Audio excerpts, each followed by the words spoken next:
Without a shadow of a doubt, it's the hottest show in social media history. I want to welcome you to another episode of the War Zone. I got my co-host, Donovan Sadiq, in the building, the Nubian Queen, Demetra K, and one of the baddest quarterbacks I ever seen in my life. Straight out of Hard Clark, Texas. University of Texas. BCS national champion. My man Vince Young is in the building, man. I appreciate it. We finna get ready to go in, man. I want to say top of the afternoon to all of y'all. I appreciate you guys tuning in to the War Zone. And today is a special day because we got football royalty in the building. You know, Friday Night Lights is not a joke. And if you ever played upon them, you know, in the eras that we come from, you probably played against the best to ever play the game. You know, over there in this little community over there in Houston, close to the Southwest, but not really all the way. It's a little community nestled in the middle of just, they by themselves. It's called Harm Clark. We call it Harm Clark, Texas. And in school over there, Madison High School, which is the arch nemesis of my Yates Lions, that's the Southside Classic, Yates and Madison, has put out some of the greatest football players to ever play the game, man. You know, in my era, them Giles brothers, Overshawn Delaney, Reginald Moe. I mean, it was crazy. Darrell Bush. You know, I know the history of the school, man. Basketball wise, who gonna ever forget 40-0 Sean Gay? You know, it don't happen. But after that, there was a slight pause. And then all of a sudden, this tall kid that everybody was talking about from the Sandlot showed up at Madison High School. And the game ain't been the same since this boy showed up. Vincent Young showed up and showed out. One of the greatest games I seen him play in high school. I think you played against Reggie McNeil. Am I correct, Vince? Yeah, you right on point. Man, that was a game there. That was Friday Night Lights. So I want to introduce our special guest tonight. Man, Vince Young, how you doing, brother? I'm blessed, man. You know, thanks for having me. Being on the War Zone. Got the email from Bruce Allen, crazy ass. And I just want to say thank you guys for the invite. I don't do a lot of interviews, but when I do, it's all love and all respect. So I appreciate you guys for having me. Well, you know, back in my day, I've only seen two guys that this actually it applied to. I told Demetra yesterday we were talking about you, and I say from the Sandlot, people just kind of knew. And the only two guys I ever saw that happen with, because we don't have a Rucker Park in Houston. Rucker is in New York. So in Houston, we kind of just have different sets of parks, man. But the only two guys I've ever seen that with was a cat named Johnny Bailey that went to Yates and Vince Young that went to Madison. I mean, from the playground, they were slotted to go to the pros. Maybe they didn't know, you know, as kids, but we could see things in them. And I became a big Madison high school football fan when I saw Vince play, because he played with a passion that I had never seen since the days when I played. And I'm an 85 Yates Lions state champion. So I kind of gauge everybody by what I see on the field. And I could tell anybody, as great as they say we were, and some label us the greatest, I think Vince would have gave us some headaches because he was that talented. He left Madison. He went to the University of Texas. My man played for one of the greatest coaches that I've seen coach the game, Mack Brown.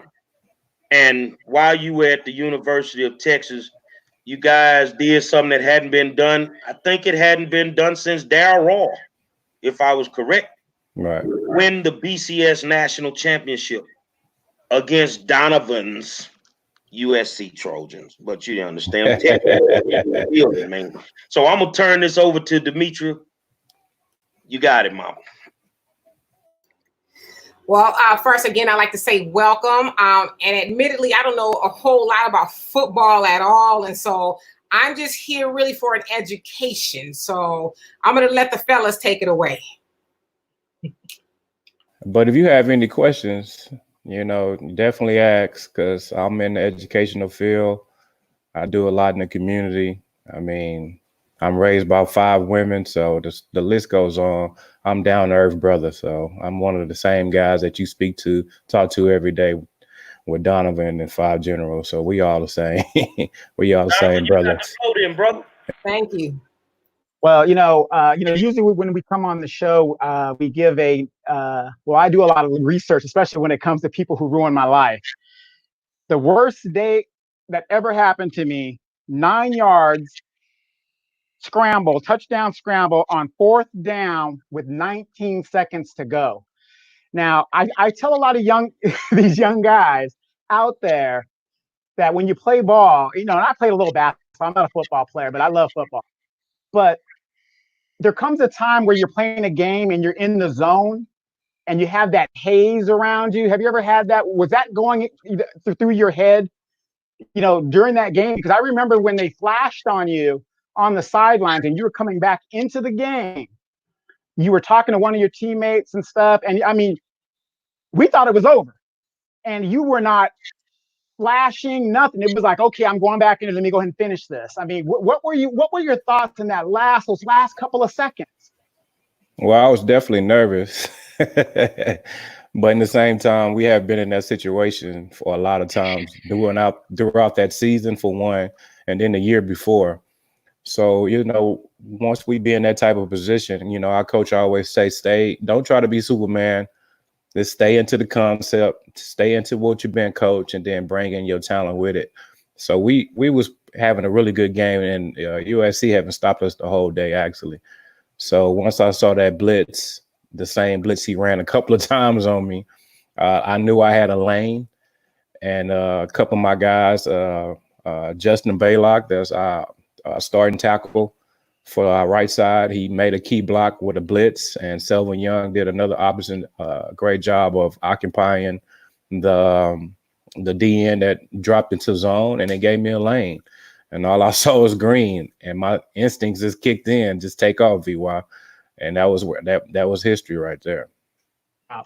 Yeah, they often say that game was. I mean, I looked at your resume. You have so many accolades that I didn't want to use my printer to print the whole damn out, right? But they say that was one of the greatest college games of all time.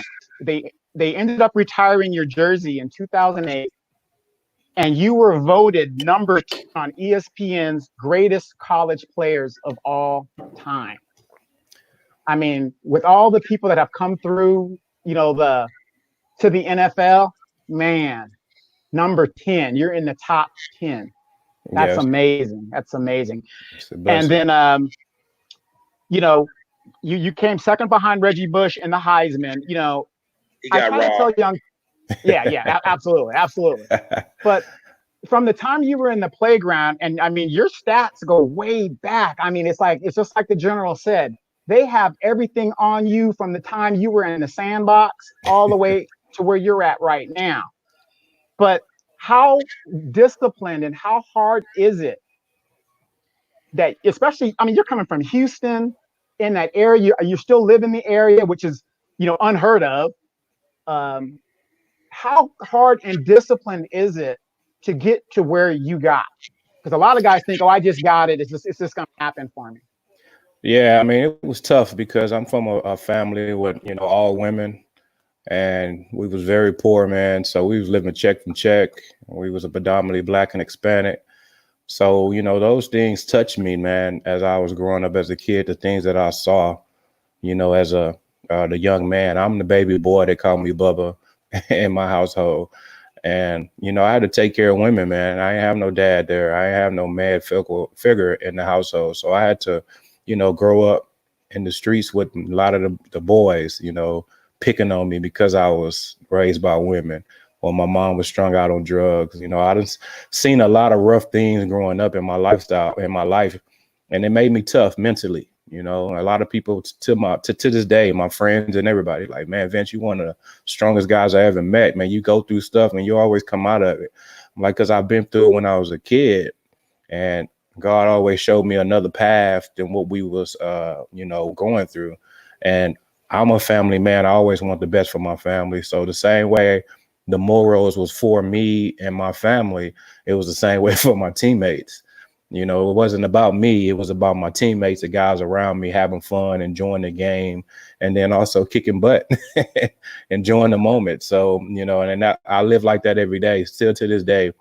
In my everyday life, when something's going on negative, I don't worry about the negative. I'm always a positive energy. You can come to me with positive energy. If I hear positive energy, I'm going to tell you I'm going to go to the restroom. But guess what? I ain't coming back.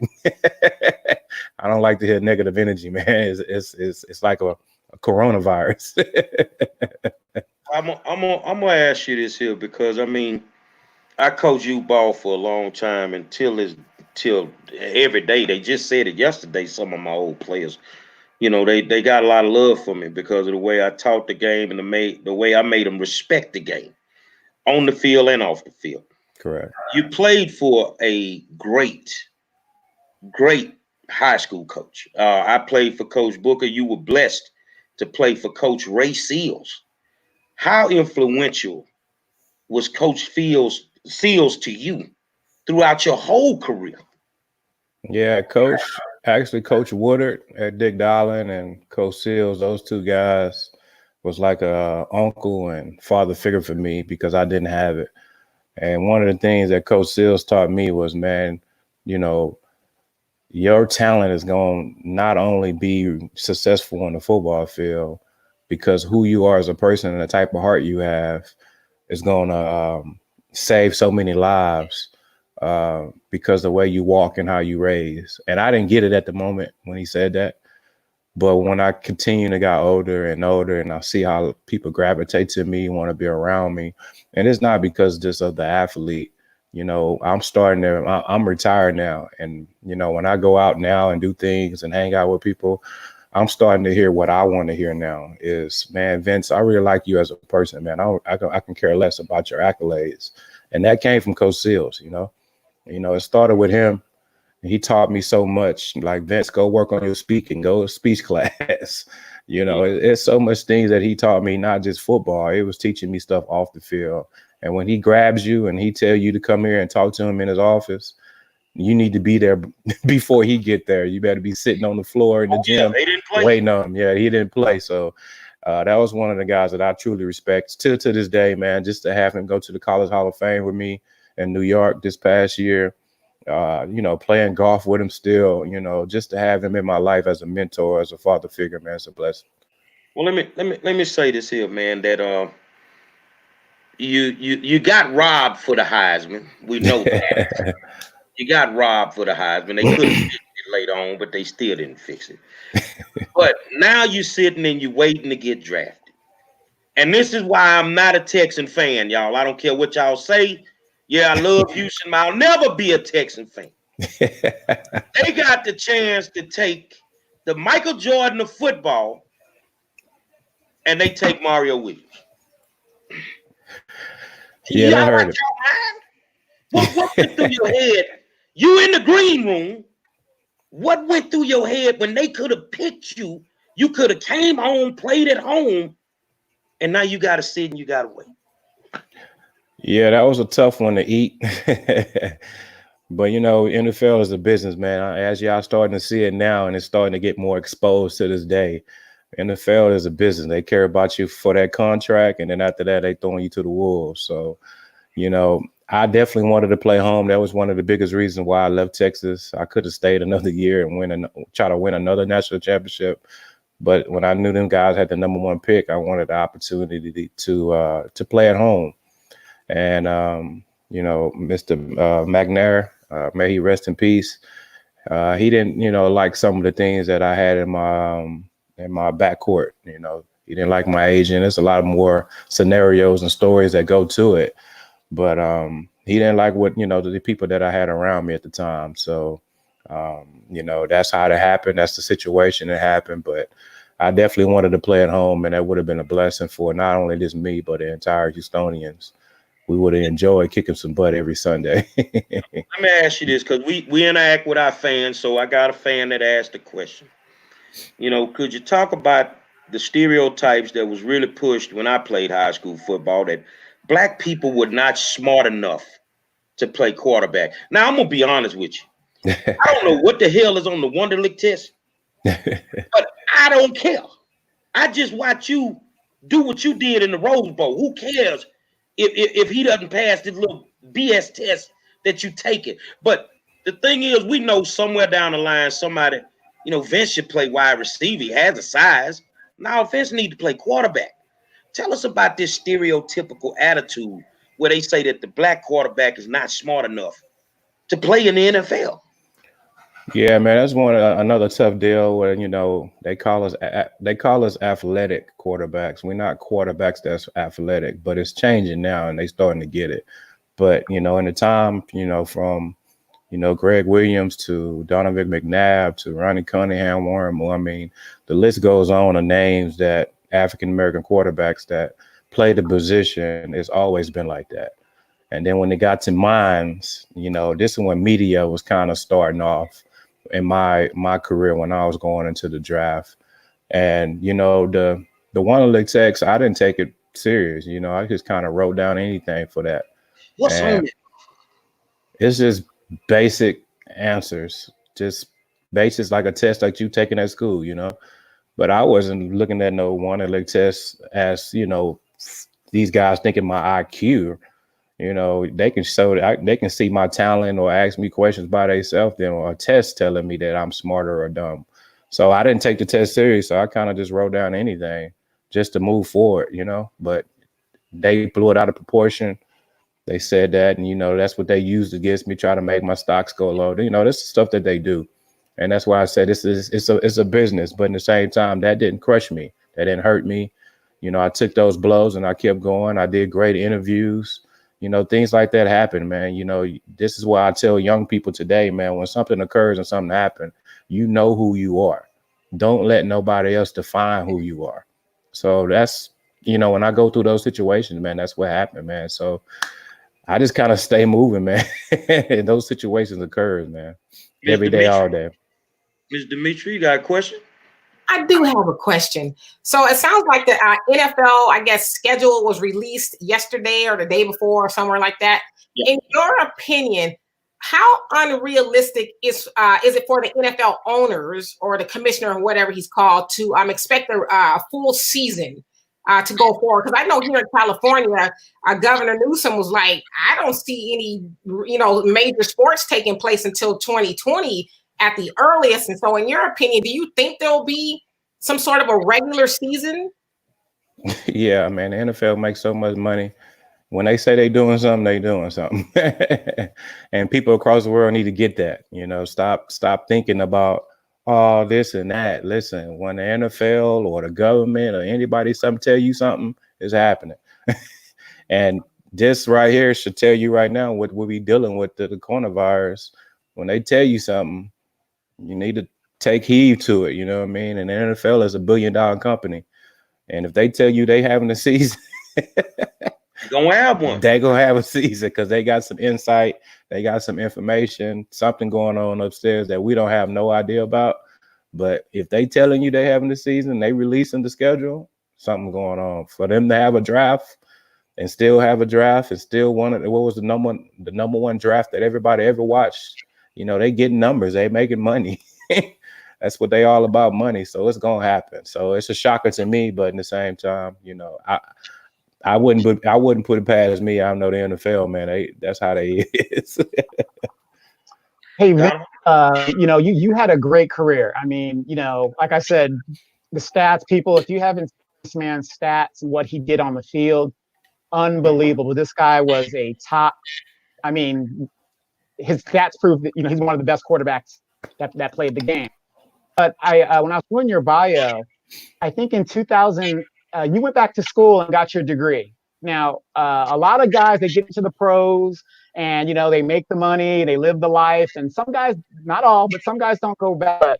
Was it something that for you to go back to school, was that something to fulfill your desire or to give back to your mom and your grandma and everybody else, or was it to be an example in the community of Houston? Because if people read this man's bio, where he comes from, unheard of.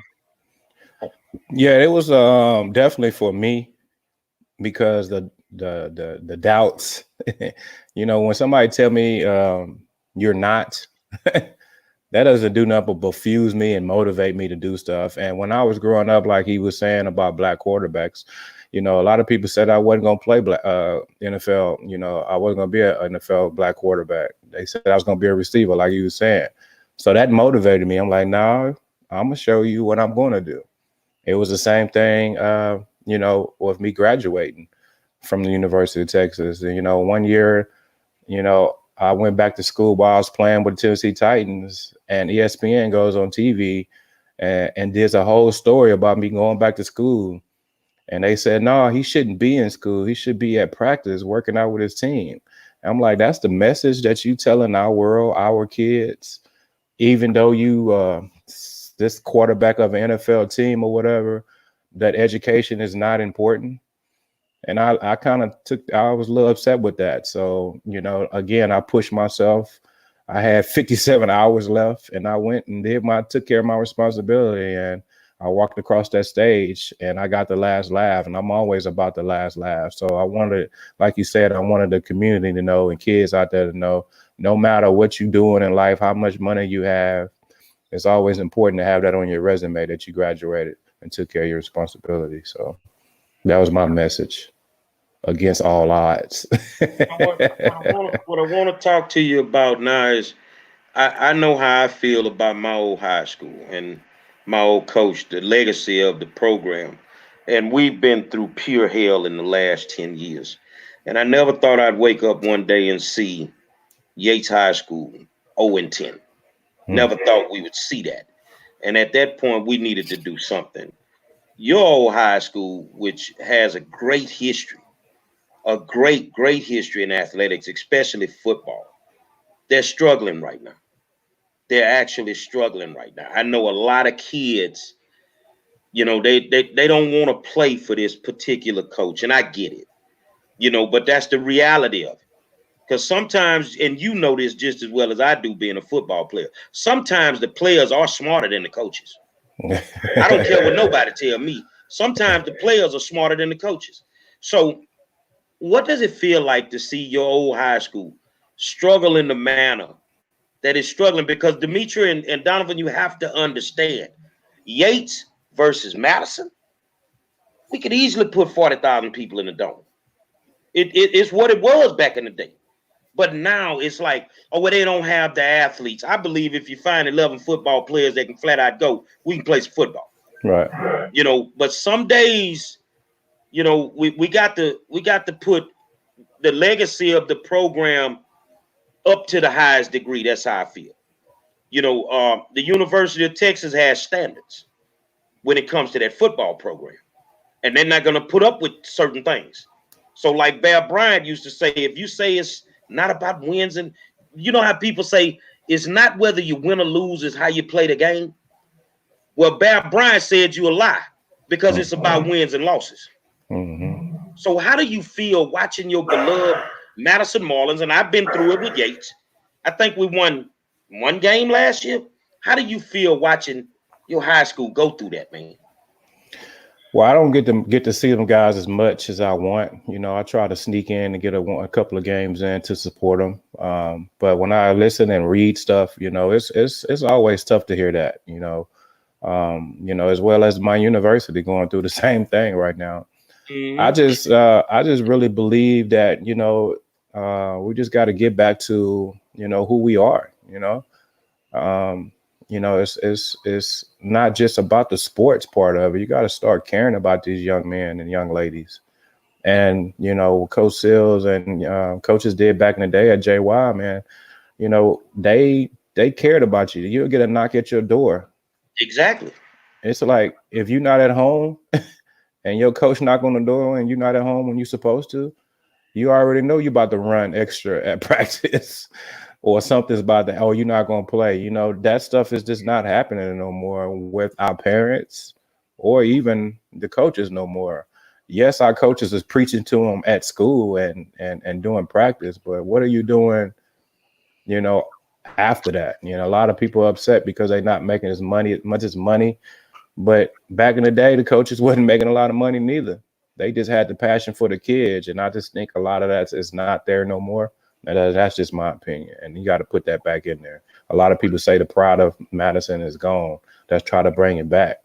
Well, the people you got over there that's doing it, they don't have the pride to do it. You have to look for the people that really care about these kids and put their blood, sweat, and tears in it just as much as the kids are. So that's just why I believe it. That's just how I'm raised, and that's the morals that I'm my upbringing. Well, I'm glad that you said that, because to be coached by Coach Seals or Booker or Coverson at Worthing, I mean, those guys were far more than just coaches, man. But when you're 15 to 16 years old, you don't realize it. Right. You just look at them like they're coaches. But then when you go on off into life 15, 20 years later, then you understand why they were so tough on you about getting to practice on time. Right. Now, they wasn't really tripping about practice. They were trying to make you understand no matter what you did, you needed to be on time to do it. Yeah. They had their way of motivating you. And I'm glad that you say that, because even at Texas or A&M is struggling. Yates and Madison is struggling. And a lot of time that has something to do with the pedigree of the people that are running these programs in these schools. Right. If you're not a Madison Marlin, you're not going to feel what Vince Young's feel. Right. You see what I'm saying? If you're not a Yates Lion, you're not going to feel what it's like to stand in those stands and you're 0-10. Oh, it's just football, but you don't say that when it's basketball season. You see what I'm saying? So, Donovan, you can go. Like I said, I'm glad that you came on the show and stuff. But what have you been doing lately? Because I know you're in the community and stuff. Could you just tell us a little bit about where you're at today? I know we're on lockdown, but in the community. Yeah, I'm doing a lot of stuff in the community, helping out. With the mayor and Janice Weaver and everybody. I just moved back to Houston, so I'm happy to be back home. I've been in Austin and Tennessee for a while, so I'm happy to be back home, trying to catch up with everything that's going on. So I'm, helping out with the community. That's my one thing. I'm always going to do that, make sure our young generation and, have all the tools and knowledge and information they may need. And then also I'm in the real estate business. I got my own real estate company. I'm also in the transportation infrastructure business. So trying to make our community better with these roads and highways and floods and all that type of stuff. So I'm just kind of focused on that, man, and staying out the way, got family, kids, just kind of be away from all the knuckleheads and all the stuff that's going on. That's very sad that you see every day on the news, on TV, man. So I'm just trying to be a part of that with the mayor, whoever else, the commish, just trying to do my part low key. Not trying to be in the news and media no more. I just want to just pop up on you and say hello. What can I do to help? Demetri?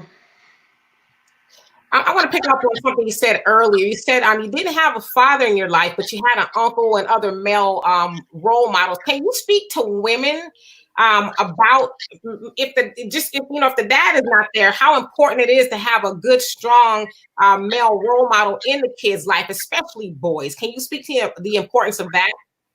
Yeah, it's very important, man. I have a lot of lady friends, man, that, I hear their pain. I hear, most guys, they ask, they trying to have sex with them or trying to do something negative.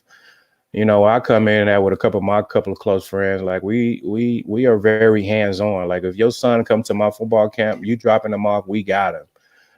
And we about to get in on his butt, And it's not about this and that. We just want the best for that young male or young lady to have the best opportunity and chance that they can have. And understand when we talking to them, we're not preaching and we're not mad at them. We're very actually proud of you. We're just trying to help you clean up some stuff that your mom have told us. We want you to see you prosper and have every tool you can have to be, all you can be, because opportunities is so open right now for all races, especially as blacks. I mean, we have to still be careful about a lot of different things, but the doors are starting to open because of our ancestors and people before us is opening up a lot of doors. Instead of you going out here and doing something ignorant or something crazy, just try to beat the system underneath the radar. You know, do what you have to do to open up the doors for better for you and your family. It's not all about, you know, some of the things that you hear that other people are doing. That's their pedestal. That's how they're doing their stuff. But, you know, I tell people all the time, man, try to fight and do your stuff underneath the radar. Do what you're supposed to do. Go to school. Say yes, sir. Say yes, ma'am. Keep your pants up. You know, be respectful. Instead of you researching how to do this on TV, research what you want to do in life. You know, start doing stuff. Read more. You know, I try to feed that type of stuff that someone feed to me. That's the type of stuff I try to use. So when I speak to our community, our young generation, man, I try to make sure that they understand that. Tell us about the relationship with Steve Al McNair. Yeah.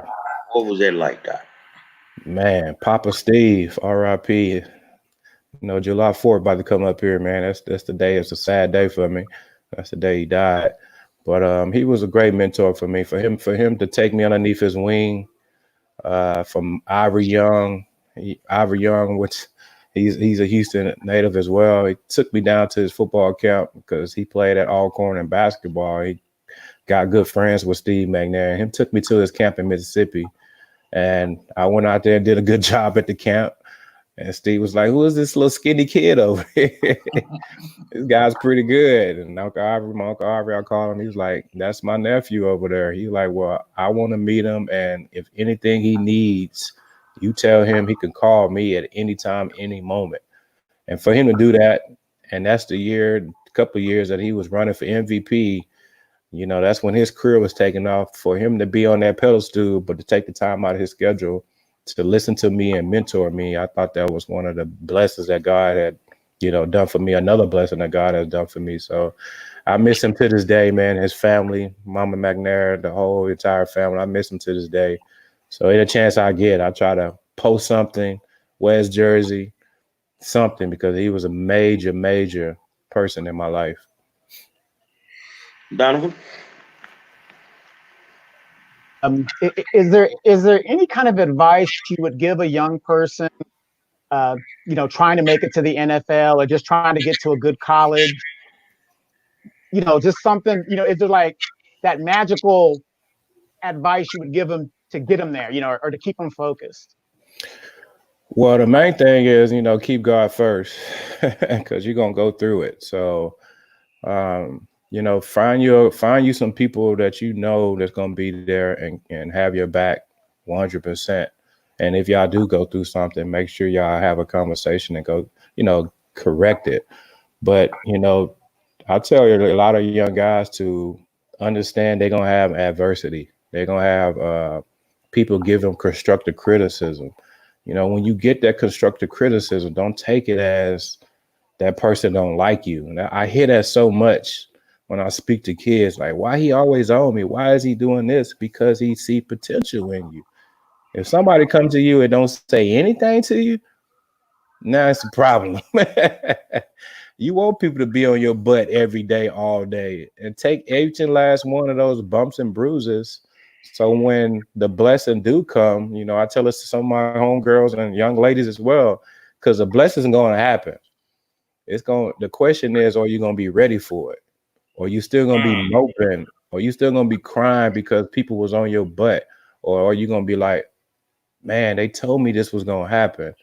Now I have all these tools to make a great decision on what's about to happen for me and my family and my life. So I tell people to understand constructive criticism is not as much as bad as what you think it is. You know, use that and roll with it. Well, I'm going to end it with this, and it's not a question. It's something I want you to think about. 2 years ago, a classroom full of kids challenged me because I mentor kids at Yates. They told me, you can't talk to us because you didn't finish college. So at 50 years old, I went back to school. And to let y'all know, today I got my final grade for the semester. I have made the dean's list, youngsters. I need you on the honor roll. Amen. But this is my thing to you. Yeah, I went back to school. But I also went back to school because it's time for me to go to that sideline where I'm supposed to be. It's time for you to think about the only way that school is going to get to where it needs to be. Maybe we need to go back and fix them. we might need to go back and fix them. That's the only way, because you got Ray Seals inside of you. You got Mac Brown inside of you. We got to give it back to the youngsters that really need it. I'd rather be upset with the kid because, oh, well, he didn't pick the college I thought he picked, rather than go to his funeral. And a lot of days we got to think about that. One day me and you going to hook up, brother, because I mentor kids with gang issues all over the district. Don't have a problem working with kids at Madison. Work over there. Coach Marr, one of my favorite people. Coach great basketball program over there right now. And one day me and you going to sit down and we're going to talk about what we can really do to impact these kids and keep them away from that rough lifestyle in the streets so that we can find the next Vince Young. Because they there. They out right there. They right there. And guess what they don't need to do? They don't need to live at Harlem Clark and go across the bridge and go to Marshall. Right. They need to go to Madison. Right. You don't need to leave Third Ward and go to Lamar. You need to go to Yates. So thank you. I'm going to tell you from the bottom of my heart, brother, thank you for taking time out to talk to us. I know Donovan going to be okay. He going through withdrawals right now with his USC Trojans because you're sitting in the middle, in the midst of royalty right now, young man. So thank you so much, Vince. No problem. Yeah. Again, thank you, Vince, because today is my 50th birthday. So I had a treat. Thank you so much, sir. Thank you. Taurus, mine on May 18th. So you know how we live. All right, brother. Thank you guys, man. Y'all enjoy y'all weekend, man, and I appreciate you guys again. Thank you, brother. No problem, man. Man, good guy. Good guy, man. Wow. You know, it's like he said, the way the media would portray these guys, like, oh, you know, he's just a football player. We've used him up. Let's throw him away. I mean, articulate. I did my homework on him, and he went back to his alma mater, got his degree, worked as a community outreach thing for his alma mater. I mean, there's so much stuff that a lot of these athletes behind the scenes that never get any recognition. Well, I'm going to tell you, man, there's something about Houston athletes when they play high school ball in Houston. Not just at my old high school, Madison High School. I mean, you know, Carl Crawford that played baseball went to Jeff Davis High School. These guys always seem to take the time to come back. They always do. You know, Joe Young played at Yates. He's overseas, just signed a major contract. But you can see Joe in that gym every season when them boys are playing. And he don't just come and just watch. He always finds a way to give some type of funding to the program. They just do it in Houston. That's one thing I love about them. They make it, but they don't forget where they come from. Demetra, did you learn anything in that?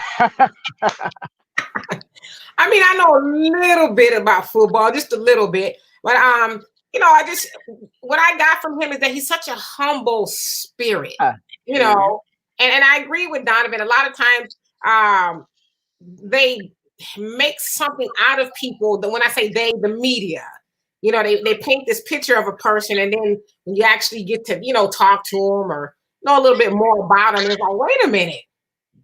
You know, because I'll be honest with you, I was a little nervous, like, okay, you know. But yeah, I just, you know, I enjoyed the interview. Very humble guy. And from what I read and everything, I'm rooting for him 100%. The media likes to sensationalize things.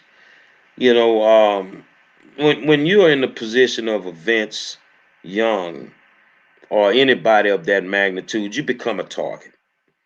You become a target. People are looking for a lawsuit. You can't come out the house unless you got your attorney standing next by you, because everybody's looking for the next lawsuit. So, you know, a lot of days, some of these guys will punch you in your mouth. You know, they want to go out and eat dinner with their family. They don't want to sign autographs. You see what I'm saying? You know, they do that on a daily basis. You know, Vince is a good guy who I reached out to, and shout out to Bruce Allen from Madison High School, who helped us facilitate Vince being on the show. I mean, it's just me reaching out to my homeboy who reached out to his homeboy and made it happen. A lot of these guys are just not arrogant. You know, they regular people. You see what I'm saying? I got a chance today, and I talk to him every day, to speak to one of the greatest rappers to ever pick up a microphone, Brad Jordan. But when I sit and talk to him, he just Brad. He's just a regular dude, man. You see what I'm saying? He just a regular dude. So Vince really is a good guy, still in the community, still supporting youth sports, doing everything under the sun that people realize, you know, that they don't realistically understand everything that they do, you know, but a lot of days people just want to use them up. You know, they just want to use them for their name, for their image, and they just want to use them up. So he's really a good guy. I know quite a few pro athletes. And I'm gonna tell you this here, Dimitri. I did reach out to Pam Grier and El DeBarge today. So you better start praying. Right. But in the meantime, we got the Hamiltons. Man, I can't wait for the Hamiltons. You know, we booked up almost until the end of the month. And that's a blessing to say we just did this thing spur of the moment. Got a lot of different talent. Just a lot of different things that we can talk about. But what I want to talk about right now, I was thinking about something. I don't know why. That's just me. Man, what's wrong with these pastors, man? And these old shady churches, man. Hold on, Donovan, because you laughing, but No, why is it that Big Mama can go to the church for 50 years? And when she died, the pastor won't charge the family to run about it through the church to do the service. Man, talk to me about that, man, because I got some issues with some of these pastors, man, with the way they ain't running no churches. Some of them running hoe houses. Some of them running hoe houses. Give me some insight, Dimitri. Wow, I never heard it put that like they want to run somebody's body through the church. That's a new one on me, but come on, it's about money. It's about everything cost. I mean, I've never heard of. I mean, personally, I've never heard of a pastor do officiating. I guess that's what you call, or eulogizing, rather, eulogizing someone's funeral for free. They want their money too, you know. And I agree. I agree with you. If grandmama, you know, been going to the church, you know, for 50 years, why does the family have to pay? I mean, I'm sure she put enough money in the church, you know, to build 2 and 3 churches. So why does she have to pay? You know, but it's a money game. You know, I got to be paid for my services. Okay, well, you say you've never heard of a pastor charging. Okay, now I know you heard of this. No, I said I have heard of pastors charging. Oh, yeah. Big Mama go to the church for 50 years. Then she run out of money. And the church send a letter telling her she cannot renew her membership because she ain't paid her tithes. You know, I have read stories about that, or Big Mama, whoever hadn't paid her tithes or whatever the case is, and she can't come back to the church. Now, I know a lot of people are thinking like, nah, that's not real. I've actually read about situations like that. I think we should all just admit that the church puts money over souls. Not all of them, but a lot of them do. I mean, and I think it's also fair to say that churches can't operate without money. But when it gets to the point of, well, you can't come in here, or you can't sit on the first pew until you pay your tithes and your offers, I think that's a bit ridiculous, you know. Now Donovan and Dimitri, you know I'm a sinner in training. God is still working on me. In the city of Houston, if I ever hear that, I'm going to have Cedric the Entertainer syndrome. I wish I would. Because I'm going to come up in your church and throw all your Bibles out the pews. No, that's ridiculous. I don't cut for that. I don't cut for that. And, I mean, you'd have made enough money off of them in 50 years to where, okay, they can't pay their tithes. They're on a fixed income. They're on a fixed income. Donovan, talk to us. well, you know, I was raised a Catholic, so you know, so I'm still, we still got our issues in the Catholic Church, stuff like that. So, You got the but priests. yeah, They nasty. But my grandmother was a Methodist, and I used to visit the church over there. And I just put a comment up, and I would always wonder why did the pastor always dress like a pimp? They had the same wardrobe, and it just, to me, it seems like, and then when you hear their testimony, it's always, I was a pimp, or I was a drug seller, or whatever they were doing, right? They just took what they did in the streets because they're good at speaking and brought it into the church. I know of pastors right now set up in the poorest, one of the poorest communities of our city. This guy drives classic cars, goes on TV shows. He's been trying to do a parking lot for 30 years.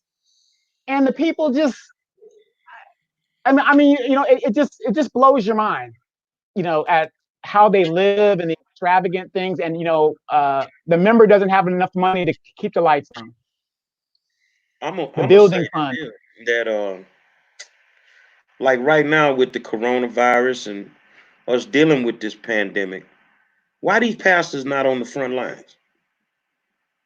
Why they not on the front line? Y'all, I want y'all to think about that. Because some of y'all grandmas and mamas go give these Negroes and these white folk, Joel Osteen, where you at? You ain't on the front line. Go get these people they last dollar. And right now, you got, and they can say what they want in Houston, but the one person that's been on the front line look like every single day is Congresswoman Sheila Jackson Lee. Front line every single day. Her state rep, Ron Reynolds, front line. But I don't see the big mega pastors on the front line. Y'all got millions and millions of dollars in your coffers. And the most you come up with is some fruit and vegetable in a bag to give to these people. When the pandemic is over, I'm visiting your church. And I'm going to have Cedric syndrome. I wish I would. Y'all need to come out y'all pocket with that money, man. I never understood why Joel Osteen did not open up his church or his $10 million home when that flooding happened in Houston a few years ago. He opened it because of me, because I exposed it. Mm-hmm. Mm-hmm. Well, they don't care. They don't care. I mean, you look at the kid that got killed in Georgia. It's not until somebody put them out there that people do things sometimes. Joe wasn't going to open that church. He wasn't going to open that church. But then all of a sudden it hit the wire. It hit the wire. And he had no choice. That's the type of pastor I don't want nothing to do with. Because it shouldn't take media exposure for you to do the right thing. Like I was telling y'all, my mom passed away. She wasn't a member at my church. My pastor saying, you ain't paying nothing here. You're an extension of her. Pastor Leroy Woodard Jr. Good dude. But some of y'all preachers out there, y'all straight about the gambling shack and the whole house. You a couple of days removed from the gambling shack and the whole house, and we can tell. We can tell by the way that you treat your parishioners. Well, I always have a question real quick, Dimitri, maybe you can answer it. You see these pastors, it's like in the Catholic Church, we have a hierarchy. We've been around for thousands of years, whatever. And I'm not a practicing Catholic anymore, but I'm in the church. Everybody's got a title of bishop and this, that, and you're thinking, well, what is the parameter to become a bishop? Because I saw one guy, he was a pastor one day, and then he became a bishop like the next week. I'm a prime minister. I'm the prime minister of hood education. Them Negroes just become whatever they want to become. They create alter egos. I think it's sort of like graduating from middle school to high school, Dimitri. So they start off the reverend, then they become the pastor, then they become the bishop. Then they all of a sudden they all become prophets because they trying to get your prophets. They got the right name. They prophets because they getting your prophets. And then they get nasty in the end. You want to screw the little boys. You're molesting little girls. You're running gambling shacks in the back of churches. They just bust one in Houston with a illegal game room. How you put an illegal game room in a church, man? In a church? It's got to be a hell for some of these people, man. Was it bingo? I don't know if it was bingo, but they had something going on up in there. I mean, it's just church nowadays is not my thing because I don't get it. I don't get it. Oh, it's a place of worship. Man, that look like you going to a Frankie Beverly Mays concert. Some of the stuff y'all wear to church is not fit to worship a king. I'm just sorry. The come as you are thing, that meant if you didn't have nothing. Y'all done took it too far. Y'all emptying the what's that store called? The Fally Parale or whatever that is. Y'all be emptying it out. Victoria's Secret don't have nothing left on a Saturday night. Because y'all gonna put the outfit together for the Sunday morning. Y'all gonna put it together on a Sunday morning. Demetra, talk to us. I'm over here. I'm praying for me right now. I was praying for you too. I'm always gonna go back to the people. Like it's the church is the people. Like the church couldn't be there without the people. The pastors couldn't be driving the Lamborghinis, the Mercedes and the Rolls Royces and having all the gators on. And I remember one time I was at church and it was our church's anniversary or something like that. So all these pastors would come in. And this one pastor got up on the pulpit, I kid you not, he gave everybody in there a rundown on what he had on. He said, this tie, this is an Italian tie. It cost me $500. And yeah, these shoes right here, these gaiters, it's $6,000. I was like, who's sitting up in his church? I mean, because clearly he's getting the money from the people. He wasn't like Joel Osteen or something like that was writing the book. And so my point is, it's the people. Like, how many times do you need to hear your church charge Big Mama to be buried in the church before you leave? I mean, we've heard of, and again, I'm not trying to bash the church because I know some people are sensitive about that. I am. I'm not trying to do that. I'm just trying to, make some sense.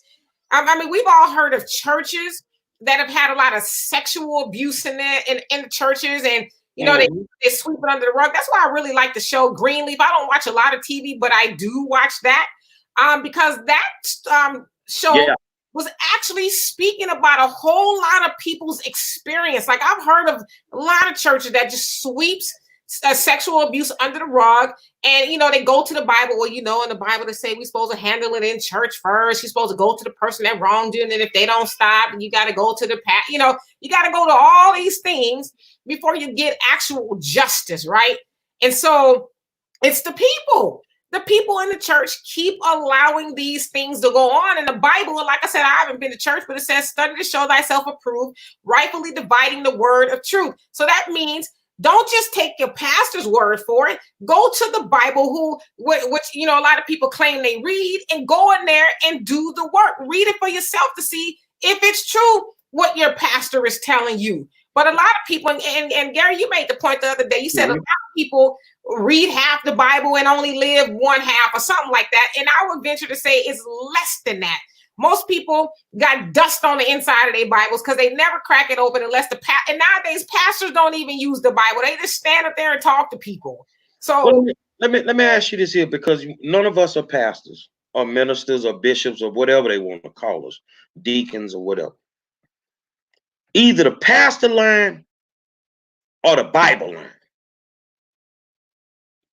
Let me make you understand what I'm saying. Because there's certain things that's in the Bible that's considered an abomination. But yet the pastor will find another verse in the Bible to circumvent the one that said that was an abomination, to allow it to go on in the church so that they can get the money put in the collection plate. So which one is lying? The pastor or the Bible? Now I know, and if you get mad, you just get mad. I'm gonna ask you, Donovan, I'm gonna put you on the hot seat. Mm-hmm. Is homosexuality considered an abomination in the Bible? Absolutely. It's there. I don't quote me, but he said that is one of the most detestable things against God. So yes, absolutely. So Hands down. here's my next question, and I would love to have a forum with some LGBTQ community members because I need to understand this. Because when I don't know, I ask questions. So if it's an abomination, and you a Christian, and you believe in God in the Bible, you think it's cool what you're doing? You think Absolutely. you can get around that? Oh, God Absolutely. won't get that one on Judgment Day, huh? Right. Absolutely. A lot of people are going to tell you you're supposed to love the person but hate the sin. That's it. So they're okay. I'm looking like I'm taking the Wonderlic test right now. What the hell you talking about?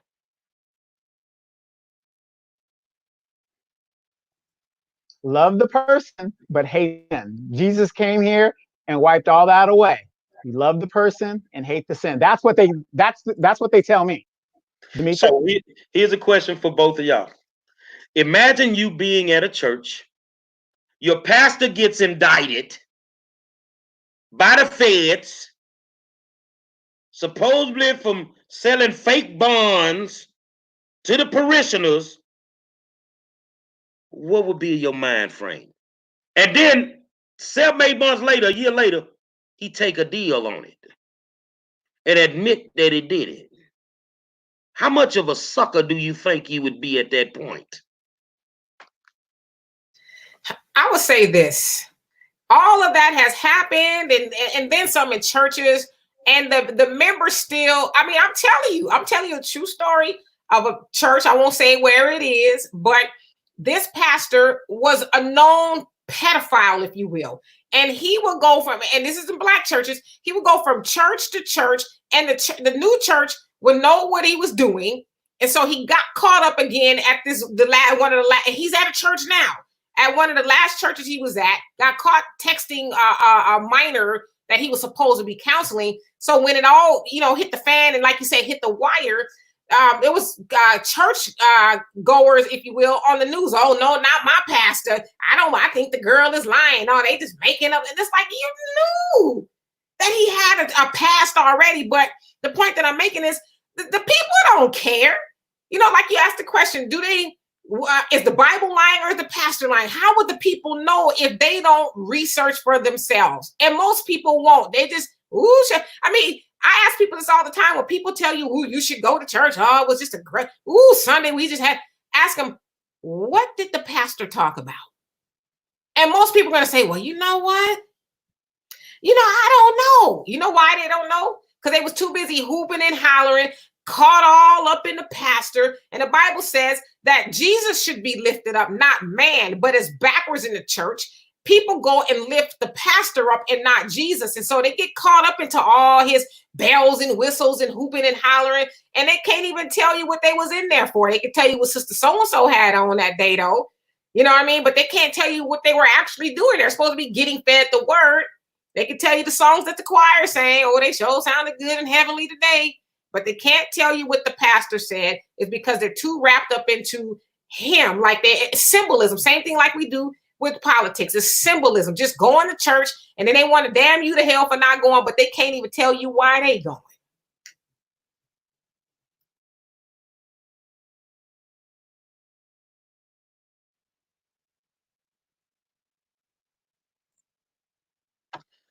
I'm gonna be honest with y'all. I committed a sin. I sinned when I was younger. I used to have cheese in my pocket on the first Sunday when I got the crackers and the juice. And I was fast and slim and small. So I had to have 2 crackers. So I would sit way in the back and get that first cracker and juice, then slide out the pew, get up to the front so I could get that second one. I just wanted to tell the truth. I don't want to die with that on my heart. I don't want to do that. I might go to hell. I did eat up all the crackers and the juice when I was younger. I did. But I'm just going to comment on this comment by what's her name? Erin Toberman. She says churches need to be taxable corporations. And and I replied to her. I said, Erin Toberman, the reason they are not taxed is due to LBJ giving them the tax exemption or the break to stay out of politics, which is another reason why we are walking in the wilderness politically blind, because we aren't meeting to talk about who we should vote for and vetting. And now Trump has brought the politics back into the church, or they're trying to do that, and the pastors are getting paid. So but she's right. She says since that didn't work out so well, they should be taxable corporations. Absolutely. I'm in total agreement. Demetra? No, I agree with that as well. And Al was saying about a pastor by the name of Bishop Carlton Pearson. I don't know if you guys ever heard of him, but he had this big, giant mega church. I mean, it was huge. They were raking money in hand over fist. And then one day he had an epiphany. He was like, I'm sitting up here telling everybody they're going to hell. We don't even know if hell exists.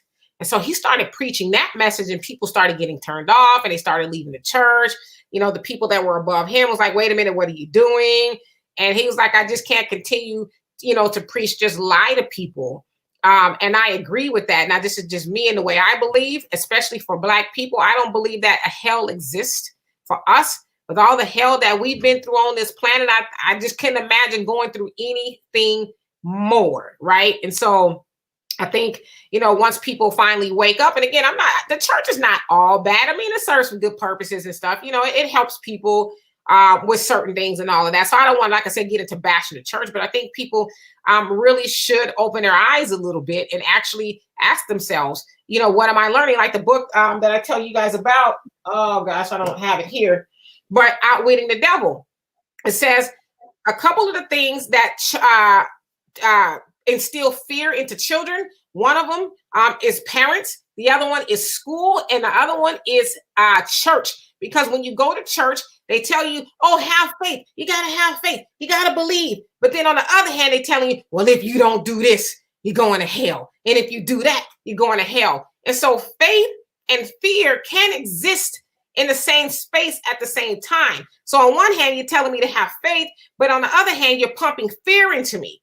And so as children, we've all gone to Sunday school. We've all heard that fire and brimstone, you're going to hell. If you don't put your Sunday school, money in the basket, you're going to hell. And then we try to tell them, well, just believe in yourself, Johnny. Everything's going to be okay. But it's like, how do they do that? So that's one of the reasons why I stopped going to church, because I didn't want to get a whole lot of fear continuously pumped into me. And I would say, just me personally, I've been better off since I've stopped going, probably almost 10 years now. I had a pastor tell me one time, you going straight to hell. I say, I don't mind going, but I'm going with all my goddamn money because you ain't getting it. That's just the way that I am. I think that they should be taxed to the highest degree. They're not using the church was always a part of the community. If something was going on in the community, 30, 40 years ago, that church was the focal point of it. It's a few people that your mom knew in the community when you were young. She knew the principal of the school. She knew who the pastor of the local church was. You see what I'm saying? But nowadays, oh, these Negroes so fly, they got armor bearers, and stop that. That's security. Security. You don't want your people around you. One church I went to, I told them I'm not coming in no more. Why? Man, if you want to talk to your pastor, you got to make an appointment. I mean, come on, dude. You right here. You couldn't even touch the man. You couldn't shake his hand. Y'all are not God, man. What are y'all is convicts? You see? Listen, I remember when the pastor would come to your house if you had an issue. You could get him on the main line. As they say, you get Jesus on the main line. You could get Jesus on the main line faster than you can some of these pastors. But I remember when the pastor would come to your house and talk to the family, and you could, knock on the pastor's door. But like you said, the armor bearer got an armor bearer, and then you got to get with the armor bearer secretary to see what it is you need. And then you might not even get to talk to the pastor. You might get to talk to Deacon so-and-so's assistant to see if it's just like a mess now. So. No, I got more security than Obama had, man. I mean, they just putting too much on it. If you want to be a freak, if you want to enhance your sex life, go to church. Ain't no telling what you're going to learn. Yeah, you ain't got to go to the naked club. Go to church. And you might come up on something. I'm telling you the truth. I'm telling you the truth. Donovan, final words. Final word. Let me grab this one last question. A serious question for the Christian. And this is from Timothy Molat. How do we know what percentage of the Bible is God written and what percentage is based on man's word as a means of control? It was the perfect tool used during slavery. Demetra? Well, the fact of the matter is we don't know. We know that the Bible, how many versions of the Bible exist? There's quite a few versions of the Bible that exist. It's been tampered with. Books have been removed and a whole host of things. And so you're right. Especially on the plantation, slaves were only taught the part of the Bible that kept them in control, that kept them subjected and kept them from rising up. We all know the story of Nat Turner. He was fortunate enough, if you will, to be taught how to read. And when he learned the truth in the Bible, that's when he started the revolt, because he found out that he was being lied to. And so is the Bible 100% pure? I would venture to say no. And how do we know? Has anybody ever had a conversation with Matthew, Mark, Luke, John, Jesus, anybody to say, well, what part of this is real? Nobody really knows. Honestly. Well, I'm going to end it with this here.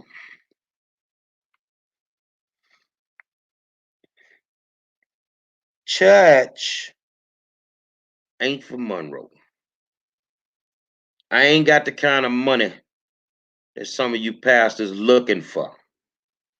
And I'm not finna give my money to y'all. It is what it is. I like going to the mosque, and I can hear a great word at the mosque, and they never ask me for money. They never ask me for money. But don't waver in your faith, whatever your faith is. God bless you. And hopefully you don't get turned out at the local church by the reverend pastor, deacon, or whoever they is, the bishop. That's why I'm glad I'm the prime minister, man, of hood education. Now tomorrow we're gonna do some interactive things with our audience. If you want to come on tomorrow, send a special shout out to your mom. We're gonna log in like we normally do. You're going to let us know. You're going to send me your email address, and I'm going to send you the link, and you're going to come on and get that special message to your mom tomorrow. If you just want to come on and you want to speak about your mom if they're not here, you're welcome to do that too. So we're going to interact. But Monday, I got the man himself. Turner, you've been ducking me. But Tony Busby ain't. Monday night, Tony Busby will be live in the war zone with Demetra Donovan and the 5-star general, the Tony Busby. And we're going to have a very animated conversation. He's really a good guy when you have the opportunity to sit down and talk to him. Very intelligent, multi-millionaire.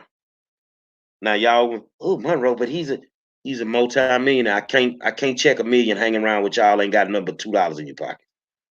I got to kick it with the people got the money, man. You feel what I'm saying? So it is what it is, man. So y'all got anything else y'all want to add to this thing, man? Before we get up out of here? I just want to say, and I've already went over Donovan's house and surprised him. I just want to say a big, giant, just fabulous happy birthday to my friend, my partner in crime, 50 years old. Oh my God. I knew this dude when we were in high school. So if he's 50, that means I'm going to be 50 soon. Time is just like, golly, it's just goes by so fast, but I just want to say, happy birthday, and I'm glad you made it to 50 and 50 more. All we got to do is put our collective prayers together and pray these youngsters can make it to 25. Yes. Thank you. They having a hard time, but happy birthday, my friend. Thank you. Thank you. So y'all know what it is. Tomorrow night, we're going interactive on Mother's Day with all our fans. And Monday, the man is coming, man. Tony Busby, man. Y'all don't know. We got a lineup that's retarded. I'm working on Pam Grill for my friend. For my friend.